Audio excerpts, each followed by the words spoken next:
true that if pointless suffering or gratuitous suffering exists, then God doesn't exist. So let's go there because that's a real interesting part in your paper here. So how do you defend that? How do you reject that premise? Where do I you? I would say that there are two hidden assumptions in the premise. The two assumptions, both of which are necessary, they are logically necessary to make the premise work, is that if God is omnipotent, then God can create a world without gratuitous evil, as I've defined it. And second, that if God is all loving, then God prefers a world without gratuitous evil, as I've defined it. Now, either of those, Real quick before you go on, let's get a review of how you define gratuitous suffering for yeah, anyone who might. Yeah. gratuitous suffering or gratuitous evil is suffering or evil that does not causally contribute to any good. And so it has to be a case That's of my suffering. definition.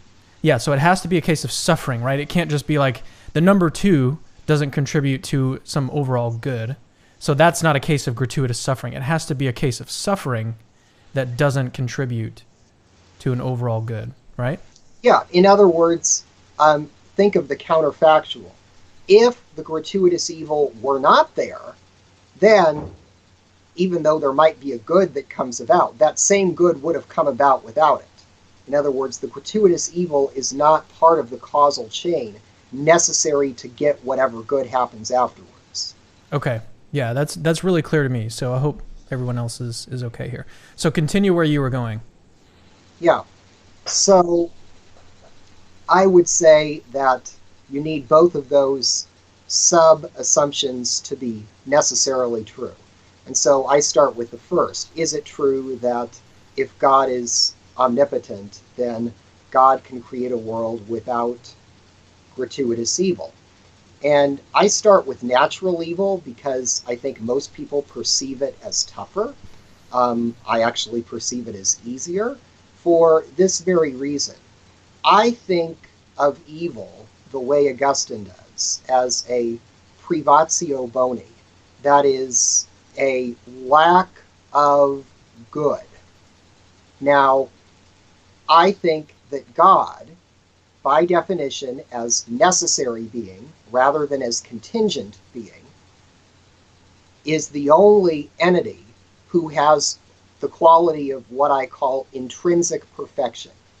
That is complete and limitless perfection or absolute completion in each and every respect. So I think that only God, in each and every respect, possesses absolute completion, and that any created thing is innately not going to have complete perfection in any respect. Now, it is true that God could step in and supernaturally make up for the intrinsic perfections in various created things.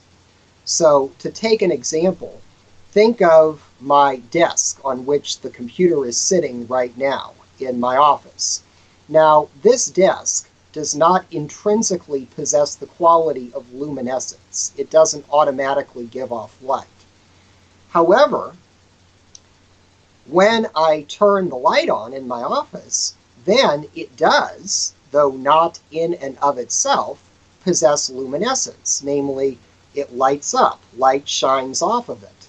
And so, in the same sense, if God is going to create any world, just by virtue of the fact that it's a created entity, that it's contingent being, not necessary being, it is not going to display completion in each and every respect. And that means that if this created entity is sort of left to run on its own, then those inherent defects will just naturally materialize. Now, if God sort of supervenes on the situation, then God can overwhelm or make up for those resident imperfections in the same way that my light in the office makes up for or overwhelms the non-luminescent property of the desk, thereby making it luminescent. It's not intrinsically luminescent, but it is when the light is present. So I think that's what's going to happen in the new heavens and the new earth, namely the renovated universe. That it's still the case that if the universe were left to its own devices, that it would manifest tornadoes and earthquakes and hurricanes and things like that. But because of God's immediate presence in the universe, those defects will not manifest themselves. And if our bodies were just left to their own devices, they would decay again and we would die again. But because God's immediate presence is with our bodies, then that makes up for those defects and we display immortality. So my thought is that if God leaves the universe kind of at an epistemic distance, at a metaphysical distance, then that means that God's going to have to put up with certain inherent defects of the world manifesting themselves. And the only way that God can overcome those is by stepping into the universe and kind of making it his home. Now, I think that's kind of the option that, however one reads the opening chapters of Genesis, that Adam and Eve were confronted with. Do you want God moved into the universe where everything's going to go according to plan because God's immediate presence is there? Or do you want to say to God, we want to run the universe ourselves, we want to be autonomous, step off God, in which case God will respect our freedom, and not only will we betray, in terms of our bodies, various sufferings and evils like cancer and organs running down and death and things like that, but so will the universe as a whole. The second law of thermodynamics is going to kick back in and, cause all sorts of entropy and chaos to ensue. So I think that God leaves the world the way it is right now. We are created at sort of an epistemic and metaphysical distance. And I think that that kind of a distance may well be necessary in order for people to not be so overwhelmed with the presence of God that the choice for God is not a non-choice, it's not coercive. So if God, so to speak, moved into the universe right now, the way he will at the end of the age, then people, it seems, would be so overwhelmed by God's majesty and by God's glory that they would be powerless but to surrender their lives to him. But God, because God wants a free and voluntary decision, he decides to be at arm's length, metaphysically and epistemically.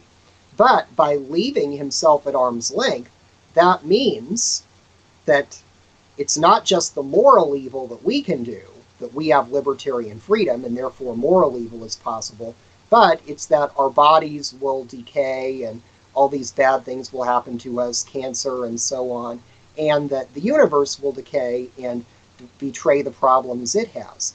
And so I think that if God exists and has created beings with libertarian free will, then you've got to have gratuitous evil in the world, as I understand it. Evil that is not logically necessary.